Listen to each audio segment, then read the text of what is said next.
মাঝে মধ্যে যদি এরকম কেউ একটু ভর্তা বেটে দেয় তাহলে তো খেতে ভালোই লাগে, তাই না? প্রতিদিন নিজের হাতে না সব কিছু খাইতেও ভাল লাগে না, একদিন হঠাৎ করে কেউ রান্না করে দিলে অনেক ভাল লাগে।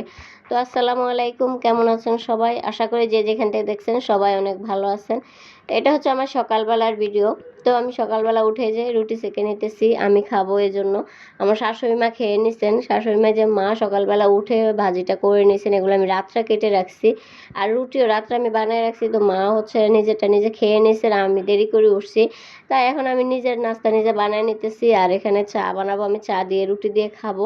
বাজি হচ্ছে সালমান, ওর বাবা খাবে, ওরা এখনো ঘুমাইতেছে সবাই। তো এখানে যে ভর্তা বানিয়ে নিলাম, পরে রান্না করতে আসলাম। তো এখানে একজনকে দিয়ে আমরা ভর্তা বানাইছি, আমার শাশুড়ি মা বানিয়ে নিছে। ভর্তাগুলো এত মজা হয়েছে না, কি আর বলবো। আসলে প্রতিদিন না নিজে বানাই তখন খেতে অতটা একটা ভাল লাগে না। তো আজকে মনে হয় যে আরেকজনে বানাই দিছে, খেতে অনেক ভাল লাগছে। আরও পান্তা ভাত দিয়ে আমি খাইছি দেখেন।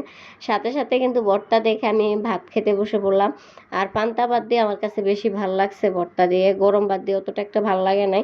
দুপুরবেলা খাইছি তখন আর বেশি ভালো লাগে না। আসলে একবার মজা পেয়ে গেলে পরে আর সেই মজা আসে না আর কি। তো এখানে আর শাপলা দিয়ে মাছ দিয়ে রান্না করব। তো আরেক চুলা হচ্ছে আমি ভাত বসিয়ে দিলাম, ভাতও হয়ে গেছে, এখন ভাতের মার গেলে নিব। ভাতের মার গেলে এখানে আমি হচ্ছে শাপলাগুলা ভাপ দিতেছি, যে শাপলা রান্না করুন আর ভাজি করুন যাই করুন একটু ভাপ দিয়ে নিলে ভালো হয়। তাহলে যে শাপলাতে একটা কালো পানি বের হয়, ও পানিটা ফেলে দিলে ভালো হয় আর কি। আর তো এখানে যে রান্না বসিয়ে দিলাম, কাঁচামরিচ পেঁয়াজ ভেজে একটু রসুন বাটা একটু জিরা বাটা দিয়ে দিলাম। আর শাপলাতে আমাদের দেশে নারিকেল বাটা দেয়, তো যেহেতু নারিকেল নাই তো আর কি করার, নারিকেল বাটা দিলে কিন্তু খেতে বেশি ভালো লাগে, ঝোলটা ঘন হয়, তখন মজা লাগে। তো হলুদ মরিচ লবণ দিয়ে আমি এই যে শাপলাগুলা দিয়ে ভালো করে নেড়ে আমি হচ্ছে পানি দিয়ে দিলাম। আর শাপলা কিন্তু বেশি সিদ্ধ করা লাগে না, যেহেতু ভাপ দেওয়াই হয়েছে।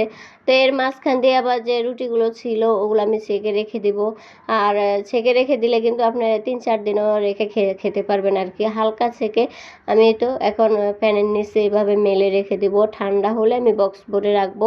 এভাবে রুটি বানায় আপনারা রাখতে পারেন, 3-4 দিন খেতে পারেন। দেখা যায় প্রতিদিন রুটি বানাতে ভালো লাগে না, তো একদিন একটু বেশি করে বানিয়ে একটু ছেঁকে রেখে দিলেন আর কি বক্সে ভরে নর্মাল ফ্রিজে। তো এখান দিয়ে আমার এই যে তরকারিও হয়ে গেছে, তরকারির লবণ দেখতে এসে বললাম, ওগুলা মেলে তরকারি হতে হতে আমার হচ্ছে এখান দিয়ে রুটি কিন্তু ঠান্ডা হয়ে যাবে। যে তরকারি হয়ে গেছে, তরকারি নামিয়ে নিব। এখান দিয়ে কিন্তু রুটি ঠান্ডা হয়ে গেছে দেখেন। আমি এখন বক্সের নিচে একটা টিস্যু দিয়ে দিলাম, টিস্যু দিয়ে এখন রুটিগুলো রেখে দিব। এভাবে রাখলে রুটি নষ্ট হয় না, আর যদি এমনিতে কাঁচা রেখে দেয় রুটিগুলো নষ্ট হয়ে যায়, একটার সাথে একটা লেগে যায় আর কি। তো আমার ভিডিও যদি ভালো লেগে থাকে অবশ্যই লাইক কমেন্ট শেয়ার করবেন। আর ইউটিউব থেকে যারা দেখবেন তারা অবশ্যই চ্যানেলটা সাবস্ক্রাইব করবেন। আর যারা ফেসবুক থেকে দেখবেন তারা অবশ্যই পেজটা ফলো করে সাথে থাকবেন, সবসময় আমাদের পাশে থাকবেন। সবাই আল্লাহ হাফেজ।